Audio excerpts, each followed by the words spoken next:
Assalamualaikum warahmatullahi wabarakatuh. Baik, sebelum pagi hari ini memulai pelajaran, kita melakukan alam webnya berdoa terlebih dahulu. Kepada ketua kelasnya siapa di sini? Mas Awan nggak? Mas Awan silakan dipimpin. Persiapan siap-siap doa mulai. Bismillahirrahmanirrahim.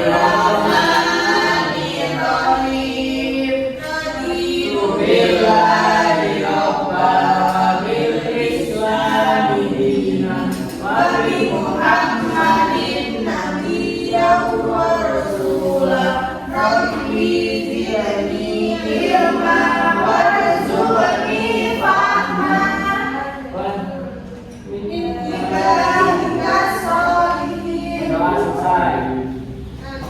Terima kasih kepada Mas Awang. Selanjutnya yaitu presensi kehadiran. Siapa yang tidak hadir pada pelajaran hari ini? Abah terus. Saja, tegar. Kok banyak sekali kemana mereka itu kan? Kok gak ada siapnya ini mereka?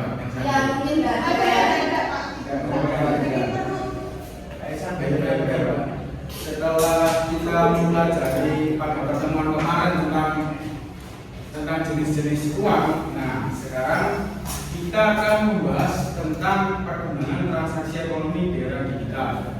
Nah, sebelumnya ini piket siapa ya kok bersih sekali pada hari ini? Piket saya, Pak. Sama siapa? Saya. Wah, Saya. tepuk tangan dulu untuk piket dari teman-teman boleh mencontoh kalau piket seperti yang dilakukan pada hari ini ya, sangat bersih sekali, bagus sekali. Nah ini kalau bersihkan enak dilihat kalian. Nah sekarang kita lanjut ke pembahasan. Nah tujuan dari pembelajaran kita hari ini apa saja? Yang pertama, mengetahui bagaimana dampak kemajuan teknologi terhadap aktivitas perdagangan. Dan yang kedua, bagaimana bentuk sistem dan alat pembayaran modern saat ini. Selanjutnya yang pertama mengenai perkembangan transaksi ekonomi di era digital. Nah teman-teman ada yang tahu apa yang dimaksud dengan transaksi? Teman-teman ada yang tahu apa yang dimaksud dengan transaksi? Jual beli, bagus. Lagi transaksi. Ada lagi? Proses menjual dan membeli. Proses menjual dan membeli sama saja sama yang beli ya. Oke baik, itu sekali teman-teman. Dalam perkembangan sistem perdagangan ini di era saat ini itu didorong oleh yang namanya transportasi dan komunikasi pada perkembangan transaksi ekonomi di era digital. Nah, perkembangan transaksi ini itu dipengaruhi oleh apa tadi namanya? Jual beli. Bukan, yang saya jelaskan tadi tentang di era digital itu tentang komunikasi dan transportasi. Nah, transportasi di sini itu sangat berpengaruh, terutama untuk pendistribusian barang supaya lebih efisien dan lebih cepat.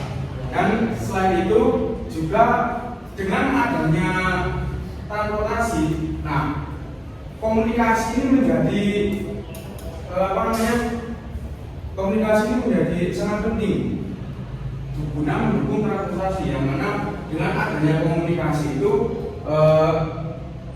peran pedagang misalnya itu mau untuk mendistribusikan barang itu menjadi lebih cepat dan enak. Nah itu kita tidak perlu datang ke suatu rumah. Nah, kita dengan adanya komunikasi juga bisa berkomunikasi dengan orang yang lebih jauh, misalnya lewat telepon ataupun dan lain sebagainya. Nah setelah itu juga seiring dengan perkembangan zaman muncul sebuah e-commerce.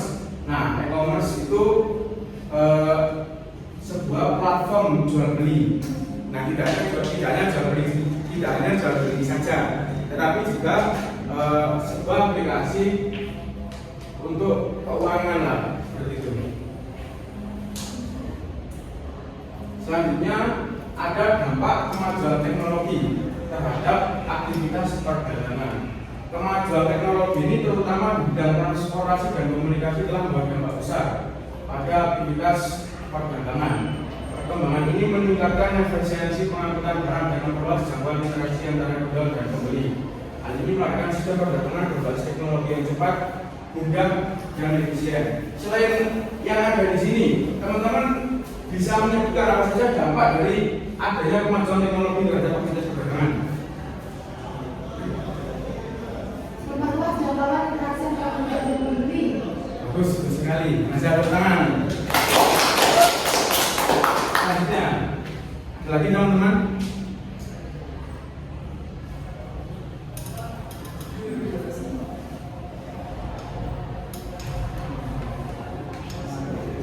Memudahkan transaksi, Pak.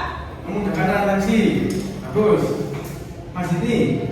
Ya, waktu transaksi bisa lebih cepat. Saya lihat Shopee seperti ini bisa lebih cepat. Nah, bagus juga Mas ini. Tepuk tangan buat semuanya. Coba. Terima kasih semuanya. Nah, selanjutnya ada data arus perdagangan dunia. Nah, seiring perkembangannya teknologi. Nah, sebelum adanya internet itu melakukan perdagangan itu sulit apa susah? Sulit. Sulit. Kenapa alasannya, Pak? Kenapa alasannya? Kenapa Pak sulit? Karena belum ditemukan teknologi-teknologi yang berkembang saat ini. Belum ditemukan teknologi yang lain. Komunikasi kurang lancar. Komunikasi kurang lancar. Wah, ayo yang lain. Sebelum adanya internet, Pak, Sebelum adanya internet. sangat sulit untuk ya komunikasi dua arah. Sangat sulit karena dengan adanya internet itu mempercepat permintaan dan penawaran. Betul sekali semuanya. Mempercepat permintaan dan penawaran. Nah, misalnya seperti kita pada kehidupan sehari-hari, kita mau membeli sebuah barang. Nah, ketika kita sebelum ada internet, kita membeli barang kan hanya misalnya kita membeli barang di mall, kan barangnya cuma itu saja. Beda dengan kita pada era digital saat ini dengan adanya e-commerce seperti Shopee ataupun lain sebagainya, itu kita dapat memilih sesuai selera kita. Bahkan harga di e-commerce tersebut menjadi lebih murah dibandingkan dengan di mall atau di yang ada di daerah-daerah kita pada zaman dulu. Selanjutnya ini adalah data arus perdagangan dunia. Pada tahun 2015 itu mengalami peningkatan karena pada tahun ini teknologi sudah semakin berkembang. Nah, itu ada gambar yang ke atas itu adalah pendistribusian barang lewat udara, laut, dan lain sebagainya. Kemudian ada keuntungan dari keberadaan e-commerce. Yang pertama, memiliki produk dan layanan yang bervariasi. Nah, seperti yang sudah saya jelaskan tadi, e-commerce seperti Shopee, apalagi teman-teman yang lain yang tahu selain Shopee, Lazada, Pak. Lazada, Tokopedia, Bukalapak, Blibli, Pak. Zalora, banyak banget ya sekarang ya. Ya. Nah, dengan adanya e-commerce tersebut memiliki produk itu dapat bervariasi dan sangat menarik gitu ya. Kemudian memperpendek jalur distribusi. Nah, selain itu jalur distribusi yang sebelumnya itu ketika kita membeli barang dengan daerah yang jauh, nah itu dengan adanya e-commerce, misalnya kita mau membeli casing HP, kadang kan casing HP ada di daerah luar negeri misalnya yang bagus ya, terus kita beli lewat aplikasi yang namanya Shopee. Nah, otomatis kita tinggal mengeklik di situ kan ada misalnya kita mau mencari di daerah wilayah Malang itu kan keluar kan itu jadi dekat. Selanjutnya memiliki kemudahan pembayaran. Nah, kemudahan pembayaran ini lebih cepat. Misal kalau kita sebelum adanya e-commerce, kita kan harus datang ke mall, kita harus bisa berdesak-desakan. Misalnya kita saat hari raya itu kan, sebelum hari raya. Nah, semenjak adanya e-commerce ini menjadi lebih mudah pembayaran, tinggal klik di rumah, pakai datang sendiri ke rumah ataupun kita lewat kurir. Selanjutnya mempermudah belanja kapanpun dan dimanapun. Dan yang terakhir memiliki harga yang bersaing. Jika memiliki harga yang bersaing ini seperti apa? Nah, seperti pada saat kita membeli suatu barang di pasar misalnya. Kenapa di pasar itu lebih mahal dibandingkan dengan di e-commerce? Nah, karena di pasar itu namanya kan di sana dikenakan sebuah pajak, terus setelah itu juga dikenakan kayak sewa listriknya lah atau apa itu lah. Kalau di e-commerce kan tidak ada yang namanya itu kan pajak kan cuma kecil.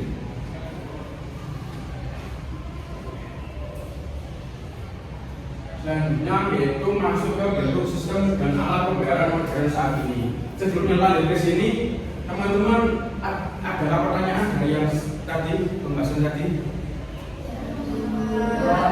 Ini teman-teman capai semua ini ya? Iya. Teman-teman berdiri di rumah.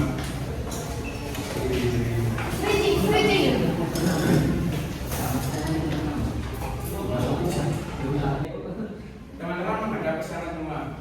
Sana itu mana, Pak? Ke kanan ya? Teman-teman sekarang udah silakan pijat temannya. Pijat temannya.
Baik, kita lanjut ya teman-teman ke bentuk sistem dan alat pembayaran modern saat ini.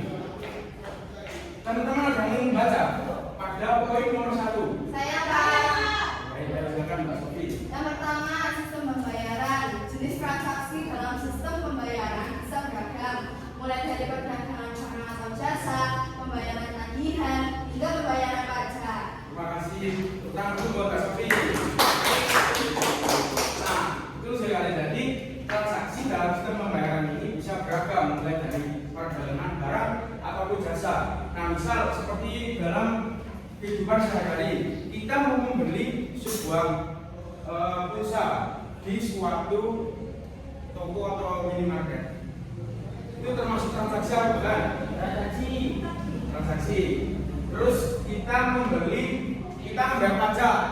Apakah itu sebuah transaksi? Lalu lanjut yang kedua, alat pembayaran modern. Yang membacakan alat pembayaran modern. Mbak Anissa. Oh ya, kamu dia juga ya, Bu ya. Alat pembayaran modern. Di samping komputer dan program, masyarakat juga menggunakan alat pembayaran seperti berbagai macam kartu cek, aplikasi digital, dan lain sebagainya. Sederhananya, kita dapat membedakan alat pembayaran tersebut menjadi dua, yakni alat pembayaran tunai dan non tunai. Baik, betul sekali. Alat pembayaran modern.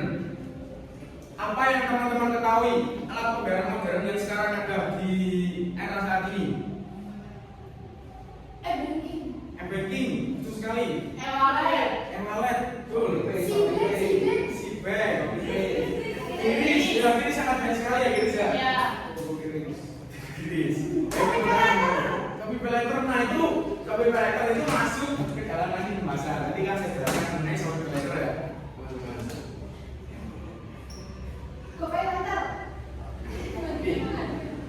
Alat pembayaran non tunai.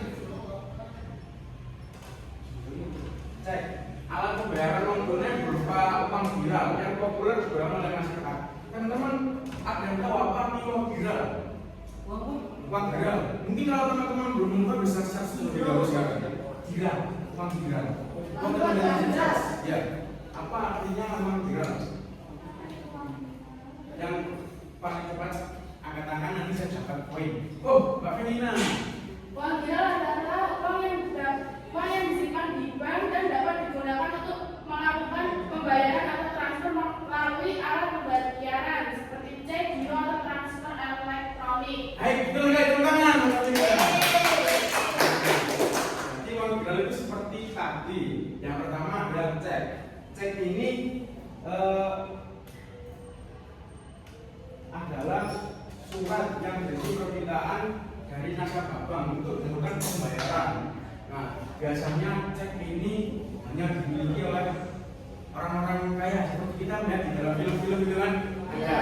Itu dia ngasih sebuah cek untuk melakukan pembayaran. Selanjutnya ada giro. Giro adalah surat yang berisi perintah untuk memindahkan sejumlah dana dari satu rekening ke rekening yang lainnya. Selanjutnya kartu kredit. Di sini kartu kredit, teman-teman ada yang mau menjelaskan apa itu kartu kredit? Kartu kredit. Kartu kredit.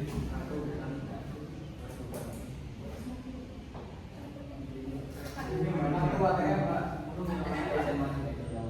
Kartu ATM. Menjelaskan lebih jelasnya kartu kredit. Bisa browsing teman-teman.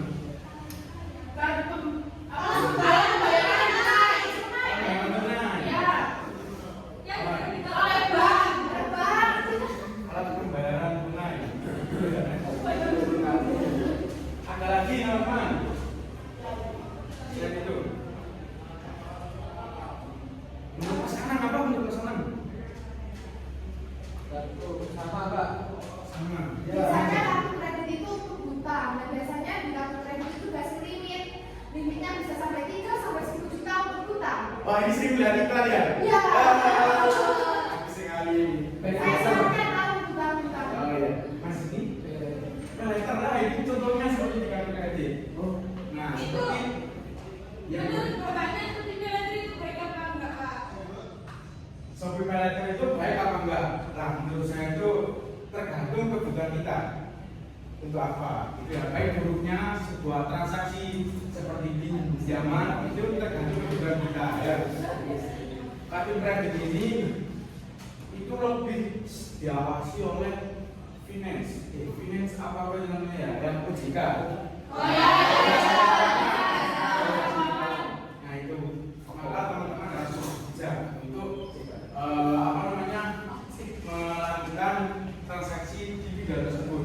Kenapa pinjol itu dilarang dalam agama? Karena Pinjol apa itu? pinjaman ilegal, pinjaman ilegal seperti yang katakan Mas Didi tadi Shopee Paylater sama yang tadi. Nah itu kan kalau kita tidak melunasi hutang tersebut kan otomatis skor kredit kita di BI checking itu kan jelek kan juga kita BI checking itu sistem yang melihat skor kredit kita nantinya itu seperti apa. Kalau skor kredit kita jelek akibat dari sumber data yang kita bayar itu akan tidak bisa melakukan pinjaman lagi. Selanjutnya ada kartu debit. Kartu debit itu seperti apa? Ada yang menjelaskan ke Saya Pak, kalau kartu kredit tadi kan yang diberikan oleh bank dan ada limitnya itu bukan saldo kita. Kalau kartu debit ini lebih ke kartu kita, jadi kita memberikan itu sesuai dengan saldo yang ada di kartu kita. Nah, bagus sekali itu. Jadi misal kita mempunyai sebuah banking, nah kita lakukan pembayaran, nah disitulah antara saldo kita. Misal kita melakukan pembayaran kiris tadi seperti yang dikatakan Bang Mutia kan banyak sekali yang sekarang kiris. Nah itu dari saldo kita yang awalnya misalnya 100.000 kita membayar besar 20.000 nanti akan kurang. Dan setiap bulan akan terkena namanya pajak.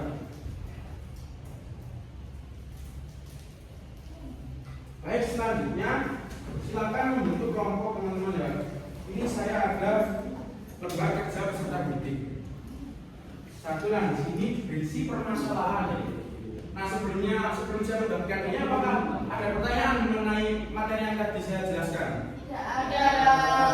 Baik, ini ada 3. Oh, kita bentuk menjadi 3 kelompok. Berarti ini 1, 2, 3 ya. Ya. 1, 2, 3.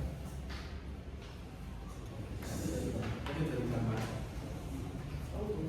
Baik, itu ada sebuah permasalahan. Silakan dikerjakan, teman-teman ya. Silakan didiskusikan dengan kelompoknya. Berapa menit ini Pak? Saya beri waktu 15 menit. Oke, terima kasih. Silakan dikerjakan. Ini Pak. Ada waktu. Iya, ada yang Kita juga gitu loh. 3. 1, 2, 3. 1, 2, 3 sampai dengan. Mas, mohon dia ini punya dulu ya. Tadi saya menjelaskan kok. Tidak dapat sendiri. Tidak paham tugasnya mas. Sudah. Paham tugasnya apa? Terus. Kalau sudah ada permasalahan, nanti silakan dikerjakan soalnya ya. Silakan mas. Nanti kalau pertemuan nanti yang masih ini nanti pak. Keluar. Ya Pak, silakan Mas. Nanti kalau ada kesulitan silakan bertanya ya. Ya, ya. Nama kelompok? Ya.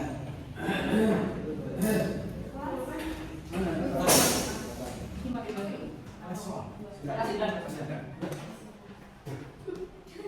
Nama kelompoknya siapa?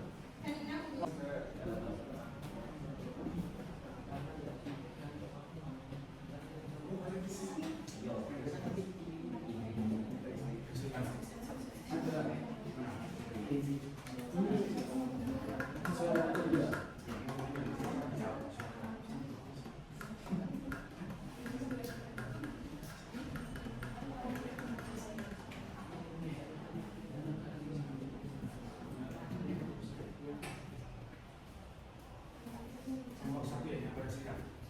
Kelompok berapa bersihkan? Bersihkan aja. Ini kelompok 3 ya? Iya, bersihkan.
Sudah. Apakah yang ada yang selesai? Jadi kita masih ya.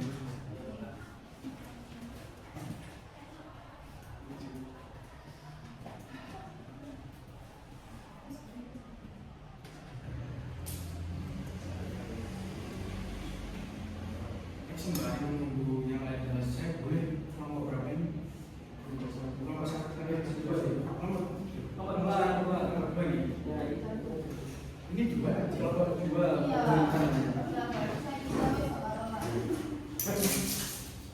Nomor 1 sudah dia.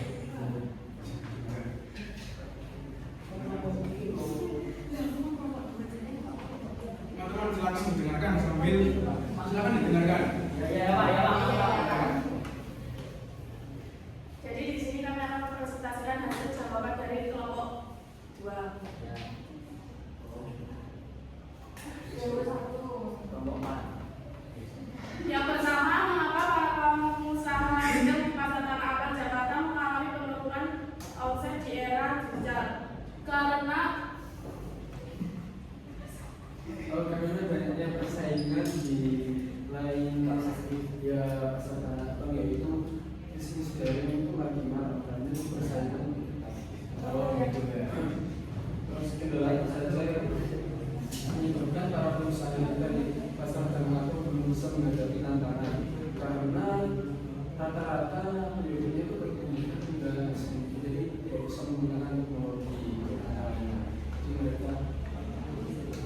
ini. Ya.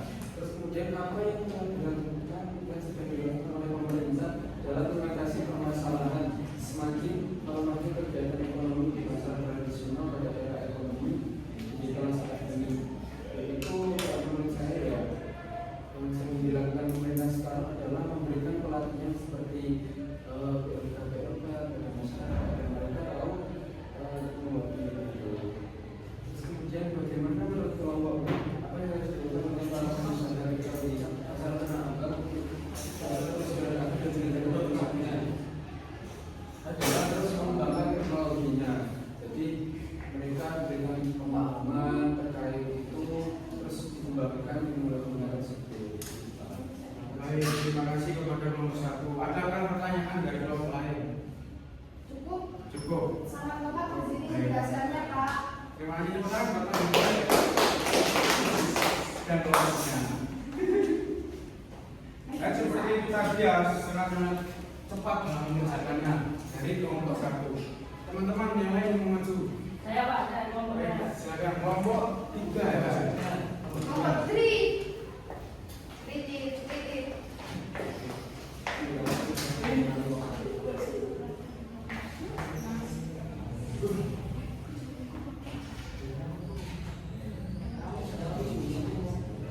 Pertanyaan pertama dari tugas para penelitian itu mengapa para pengusaha hitam di masa Tanah Abang Jakarta mengalami penurunan pembiayaan digital? Karena para pedagang di Tanah Abang itu tidak bisa pada saat dulu kala ya, itu tidak bisa memanfaatkan teknologi dengan baik. Nah, tapi sekarang kalau yang saya tahu Tanah Abang sudah mulai live TikTok, terus dijual di Shopee dan di Tokopedia itu sudah membuka toko sendiri. Jadi untuk sekarang itu sudah bisa. Kalau pendapat saya ya dari diskusi kami. Kalau kendalanya itu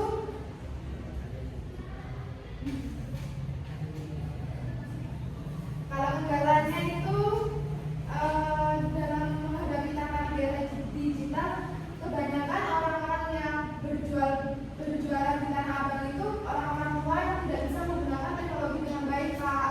Jadi tidak bisa memasarkan produknya melalui online. Kemudian yang nomor 3, apa yang telah dan sedang dilakukan oleh pihak pemerintah dalam mengatasi permasalahan semakin melemahnya kegiatan ekonomi di pasar tradisional pada era digital ini. Nampaknya digitalisasi. Berdasarkan kondisi tersebut, pemerintah provinsi DKI melalui dinas perdagangan bekerjasama dengan pihak-pihak terkait serta mengajak semua elemen pedagang untuk dapat terlibat dalam upaya digitalisasi pasar dengan terbuka. Pak. Ya.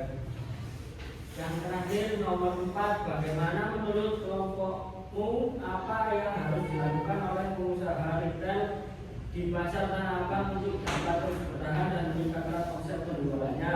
Menurut kelompok kami, pedagang di Tanah Abang itu harus bisa beradaptasi dengan teknologi, Pak, karena tidak bisa hanya mengandalkan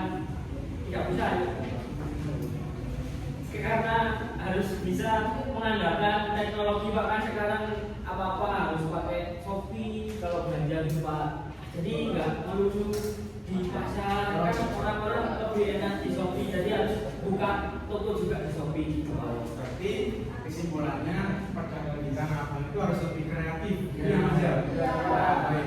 Terima kasih untuk kelompok 3. Beri tepuk tangan untuk kelompok 3. Bagus sekali jawabannya.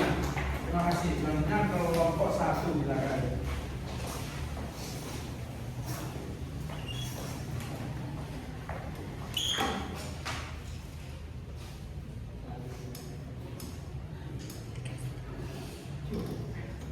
Kami akan presentasikan hasil diskusi kami. Yang pertama, mengapa para pengusaha retail di pasar Tanah Abang Jakarta mengalami penurunan omset di era digital?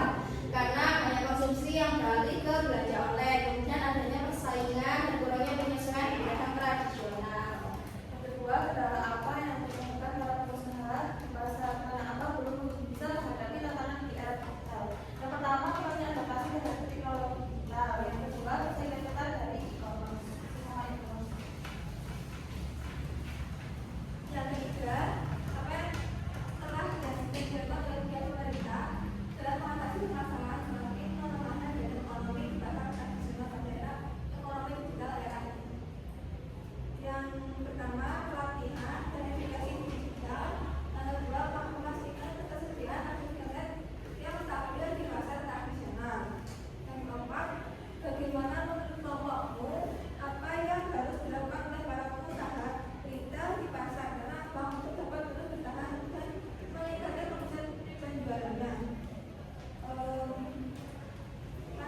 untuk kelompok 1.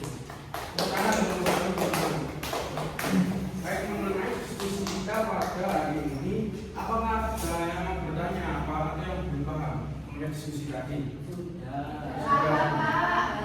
Baik, selanjutnya yaitu kesimpulan. Nah, kesimpulan pada pembelajaran kita hari ini, yakni kemajuan teknologi di era digital telah membawa perubahan besar dalam aktivitas perdagangan dan sistem pembayaran. Nah, teknologi seperti e-commerce ini mempermudah dalam melakukan transaksi dan juga memungkinkan jual beli secara daring dengan cepat. Di sisi lain, sistem pembayaran modern seperti adanya uang viral tadi dan adanya uang elektronik seperti yang banking tadi yang teman-teman sebutkan tadi, itu juga mempercepat dalam hal transaksi. Selanjutnya dari teman-teman apakah ada yang menyimpulkan, menambah kesimpulan? Jaga. Oh, baik. Sekian saya cukupkan pelajaran hari ini. Tugasnya boleh dikumpulkan.